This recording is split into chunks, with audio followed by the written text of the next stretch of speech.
Валерий Брюсов. Александрийский стол. На Невском, как прибой нестройный, растет вечерняя толпа, но неподвижен сон спокойный Александрийского столпа. Гранит суровый, величавый, обломок довременных скал, как знак побед, как вестник славы ты перед царским домом встал. Ты выше, чем колонна Рима, поставил знаменье креста.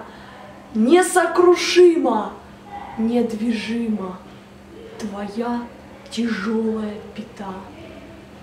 И через кровли низких зданий, все озирая пред собой, ты видишь в сумрачном тумане двух древних сфинксов над Невой. Глаза в глаза вперив, безмолвны, исполнены святой тоски, они как будто слышат волны иной, торжественной реки. Для них, детей тысячелетий, лишь сон видения этих мест.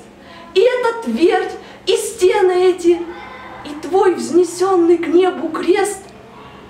И видя, что багряным диском на запад солнце склонено, они мечтают, как давно в песках над падшим обелиском горело золотом